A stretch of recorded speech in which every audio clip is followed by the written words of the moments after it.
Yan ang tinawag na nakasulat sa hiwaga. Secret yan, bro.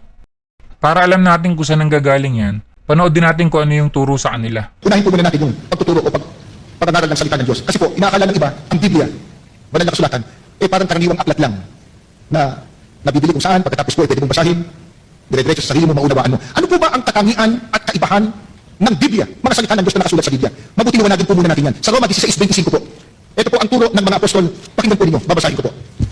Ito po. At ngayon sa kanya, na makapangyarihan, na sa inyo'y makapagpapatibay ayon sa ating ebanghelyo at sa panangaral ni Jesucristo ayon sa pahayag ng hiwaga na natago sa katahimikan ng panahong walang hanggan. Ang salita ng Diyos, yun din po ang ebanghelyo ng ating Panginoong Jesucristo. Ang sabi po, nakatago, itinago na sa hiwaga pa. Kaya hindi po ito ang karaniwang aklat na basahin mo lang sa sarili mo, maiintindihan mo na. Ano po sabi ng Biblia? Sabi ng mga apostol, ang salita ng Diyos o ebanghelyo, nakatago sa hiwaga, inilihim sa hiwaga. Paano mo maiintindihan? Paano mo mauunawa? Nakalihim pala sa hiwaga. Hiwaga na nakatago pa. Yan ang sabi nila, referencing Romans 16:25.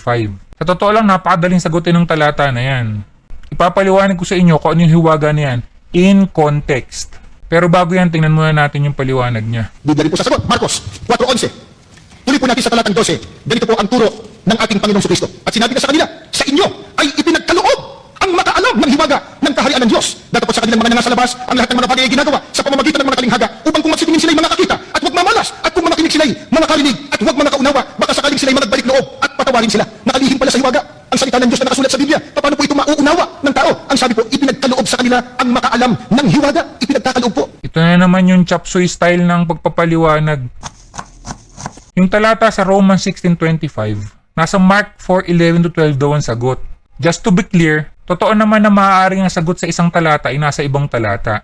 Ang Bible kasi isang buong kwento, kaya lahat konektado. Kaya lang, kailangan pa din nasa konteksto. Gaya na lang nitong Mark 4:11-12, para bang nabasa lang nila dyan na yung salitang hiwaga. Ang sabi niya, yung pagbabasa daw sa Biblia ay yung hiwaga dyan. Pero makikita naman natin at nakasulat dyan sa mismong talata na ang sinasabing hiwaga ay tungkol sa kaharian ng Diyos at hindi tungkol sa pag-interpret ng Bible. Ang konteksto niyang Mark 4 ay tungkol sa parable of the sower. Sinabi nila kay Jesus na ipaliwanag yung parable o talinhaga. Hindi ito tungkol sa kung sino ang pwede mag-interpret ng Bible. Yan ang problema sa chapsuy explanation. Para lang mabuo yung narrative, kailangan chap-chapin yung Biblia. Say!